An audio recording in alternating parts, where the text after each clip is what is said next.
जी, अस्सलाम वालेकुम। मैं हूं इस्लाम जाकर, आप देख रहे हैं हार्ट टॉक। उम्मीद करता हूँ सारे लोग खैरियत से होंगे और खुश-व-खुर्रम अपनी लाइफ गुजार रहे होंगे। जैसा कि आप लोग को मालूम है कि बेनिफिट इनकम सपोर्ट प्रोग्राम के बारे में जो भी न्यू अपडेट होती है, वो मैं आप लोग को टाइमली प्रोवाइड करता रहता हूँ। तो इस वजह से आप लोग से गुज़ारिश है कि चैनल को सब्सक्राइब करें ताकि हर आने वाली नई वीडियो भी आप लोग को मिलती रहे।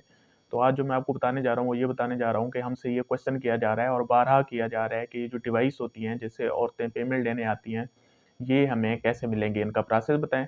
और दूसरा फिर ये भी पूछा जाता है कि इसको लेने के लिए जो सिक्योरिटी वगैरह जमा करानी पड़ती है, वो कितनी होती है? उसकी पेमेंट कितनी होती है? और तीसरा ये भी पूछा जा रहा है कि हाँ जी, एक औरत के पैसे निकालने पे कमीशन हमें कितना मिलेगा? तो इन सारे सवालों के ना मैं आप लोग को जवाब देने जा रहा हूँ। तो इस वक़्त जो हमारा मुआहदा चल रहा है वो 2 बैंक के साथ और चल रहा है। उसमें अल्फ़ला है और एचबीएल है। तो अल्फ़ला जो बैंक है ये कश्मीर हो गया, केपीके हो गया और गिलगित हो गया, वहाँ पे ये काम कर रही है। इसके थ्रू हम पेमेंट दे रहे हैं। और जो बाकी पंजाब, सिंध और ये बलूचिस्तान है, यहाँ पे हम एचबीएल के ज़रिए पेमेंट दे रहे हैं। तो अक्सर लोग हमसे ये क्वेश्चन करते हैं और अक्सर हमें कॉल्स भी करते हैं और कहते हैं सर हमारी सिफ़ारिश करा दें, हमने डिवाइस लेनी है तो आप सिफ़ारिश करेंगे तो वो दे देंगे। मैं आपको बताना चाह रहा हूँ कि हमारा इन डिवाइसेज़ से कोई वास्ता नहीं है। बेनज़ीर इनकम सपोर्ट प्रोग्राम का इन डिवाइसेज़ से कोई वास्ता नहीं है, क्योंकि ये जो डिवाइसेज़ होती हैं, ये एचबीएल की मलकियत होती हैं और एचबीएल का काम है इनको डिस्ट्रीब्यूट करना। हमारा सिर्फ़ ये काम है, हम एचबीएल को पेमेंट ट्रांसफ़र करते हैं, उसके बाद जो भी रिटेलर बनाते हैं, उनसे सिक्योरिटी लेते हैं, ये सारा प्रोसेस एचबीएल बैंक का है। तो जो भी लोग डिवाइस लेना चाहते हैं, तो वो जाएँ, बैंक अल्फ़ला जाएँ, एचबीएल जाएँ और वहाँ जाके क्या करें, वो जो उनका प्रोसेस है, उसके अकॉर्डिंग चलें और डिवाइस लें अपनी। तो उसमें होता क्या है, आपके पास ज़ोनल मैनेजर होते हैं, उनके बाद बीडीओ होता है, बैंक मैनेजर होता है, तो आप उनके पास जाएँ और उनमें जो भी उनकी कार्रवाई है, फॉर्म वगैरह फिल करें। उसके बाद क्या होगा, वो अपना जमा कराएँ, उसके बाद वो क्या करेंगे, अब आपकी जो सिक्योरिटी फ़ीस होगी, वो लेंगे। अक्सर ये भी फिर पूछा जा रहा है, कहेंगे सिक्योरिटी फ़ीस हमें जमा कितनी करवानी पड़ेगी? तो इसमें क्या होता है, शुरू-शुरू में तो ये 20-25 हज़ार थी। जहाँ तक मुझे याद है, जब ये पेमेंट स्टार्ट हुई थी शुरू-शुरू में, तो 20 से 25 हज़ार डिवाइस की सिक्योरिटी होती थी। उसके बाद क्या हुआ? उसके बाद उसकी डिमांड इंक्रीज़ होती गई। आपको पता है जिस चीज़ की डिमांड बढ़ती जाए फिर उसकी क्या होती है, प्राइस भी बढ़ती जाती है। तो अब जो सिक्योरिटी इसकी पहुँची हुई है वो 2 से ढाई लाख पे पहुँची हुई है। तो 2 से ढाई लाख जो है वो सिर्फ़ आपका सिक्योरिटी है, वो आपकी कोई फ़ीस-वीस नहीं है, वो सिर्फ़ सिक्योरिटी है। वो जब आप डिवाइस आप अगर इस काम से कल को थक गए हैं, आप ये डिवाइस वापस करना चाहते हैं, तो फिर क्या होगा, वो आपको सिक्योरिटी आपकी वापस करेंगे। 2 से ढाई लाख देने से डिवाइस आपकी नहीं हो जाती। 2 से ढाई लाख होने से क्या होता है, वो आपकी आईडी क्रिएट करते हैं और आपके शनाख्ती कार्ड नंबर पे और वो आईडी क्रिएट कर देते हैं और आपको लॉगिन दे देते हैं। डिवाइस होती है, वो फिर भी बैंक की मिल्कियत रहती है। अगर कभी भी आप इस काम से थक गए हैं, आप नहीं करना चाहते, खत्म करना चाहते हैं इसको, तो आप क्या करें, वो डिवाइस दोबारा बैंक में जमा करा दें और वो आपको उस जो आपने सिक्योरिटी जमा करवाई होगी, वो आपको वापस कर देंगे। उसके बाद जो अगला प्रोसेस है वो ये है कि आप लोग अक्सर पूछते हैं कि हमें अगर हम डिवाइस ले भी लेते हैं तो उसके बाद जब हम औरतों के पैसे निकालेंगे तो हमें कमीशन कितना मिलेगा?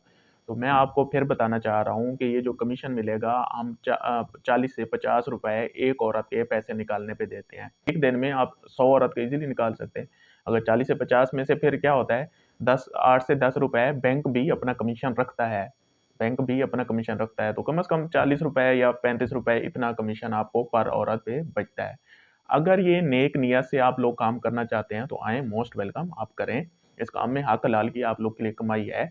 जितने दिन भी ट्रांस चलेगी उसमें 5 से 7 हज़ार डेली की आपकी इनकम है। लेकिन अगर आप ये सोच के आ रहे हैं कि हाँ जी, ये तो चलो जो कमीशन मिलता है हमें गवर्नमेंट देती है, हम इससे अपना कमीशन भी बनाएँगे, औरतों से मिठाई के पैसे लेंगे, किससे ऐसे कटौती कर लेंगे, ये कर लेंगे, वो कर लेंगे। तो अगर आप ये सोच के आ रहे हैं, तो आप किसी अच्छी जगह पे नहीं आ रहे। अपना जो मुस्तकबिल है, वो आप खतरे में ना डालें और इस तरह की अगर सोच आप लेके आ रहे हैं, तो इस काम में ना पड़ें, इससे अवॉइड करें। क्योंकि इससे पहले भी काफ़ी सारे लोग ऐसे थे, जो डिवाइसें ले रहे थे और वो क्या करते थे, औरतों के पैसे काट लेते थे, तो हमने उन पे भरपूर एक्शन लिया है। जो कमीशन है, वो 30 से 35 है। उसके अलावा आप 200 लेते हैं, 400 लेते हैं, 500 लेते हैं, 1000 लेते हैं, जो भी लेते हैं, वो हराम है। वो आपके हक हलाल की इनकम नहीं है, आपकी वो नाजायज़ इनकम है। तो हम क्या करते हैं उसको रोकने के लिए सबसे पहले जब हम अक्सर मॉनिटरिंग करते हैं और वहाँ आके हम औरतों के बाकायदा पैसे चेक करते हैं कि उसने पूरे लिए हुए हैं या नहीं लिए हुए। अगर उसने पूरे नहीं लिए हुए और कटौती की हुई है तो हमारा खुद ब फॉर्म होता है वो हम फिल करते हैं। उसके बाद हम क्या करते हैं सबसे पहले तो हम औरत को रिकवरी करके देते हैं। जितने उसके पैसे होते हैं उसको पूरे देते हैं। उसके बाद दूसरा काम हम क्या करते हैं, दूसरा काम हम ये करते हैं हम आपकी डिवाइस बंद करा देते हैं। वो जो 2 से ढाई लाख आपने लगाया था ये काम करने के लिए, वो जो इन्वेस्टमेंट की थी वो भी आपकी डूब गई। क्योंकि जो सिक्योरिटी है वो फिर बैंक आपको साल बाद दे, 2 साल बाद दे, जितना अरसा दे वो बैंक की मर्ज़ी। उसके बाद जो नेक्स्ट काम करते हैं हम, हम यहाँ तक भी मासूम नहीं रहते, आप पे एफआईआर करवाते हैं और उसी वक़्त आपको गिरफ्तार करवाते हैं। अब आप अगर इस नियत से आ रहे हैं कि हाँ जी, हम इतने पैसे लेंगे औरतों से और वो हमारी एक्स्ट्रा कमाई होगी और ये होगा, वो बंदा भी इस तरह काम कर रहा था तो वो दिन दिहाड़े अमीर हो गया, हम उधर ही हैं तो हम भी अमीर। अगर आप नाजायज़ कोई कटौती करेंगे तो फिर आपका जो मुस्तकबिल है, वो कोई रोशन नहीं है इस काम में आने के लिए, रोशन नहीं है अगर आप इस नियत से आ रहे हैं। क्योंकि आप पे क्या होगा, आपकी वो जो इन्वेस्टमेंट आप करेंगे, जो डिवाइस की सिक्योरिटी जमा कराएँगे, वो भी डूब जाएगी। आपका जो कमीशन है, जब आप ज़ाहिर-सी बात है आपकी आईडी बंद हो जाएगी, तो कमीशन भी वो सीज़न भी आपका खत्म। उसके बाद कभी आप वो आईडी दोबारा अपने सीएनआईसी पे एक्टिव नहीं करा सकते। उसके बाद तीसरा क्या, आप पे अगर एफआईआर होती है, आप थाने जाएँगे, तो फिर थाने वाले क्या करेंगे? वो आपको पता है वो फिर क्या करते हैं। हमारा काम क्या होता है, अगर आपने कटौती की है, हम आपको क्या करते हैं, पकड़ते हैं।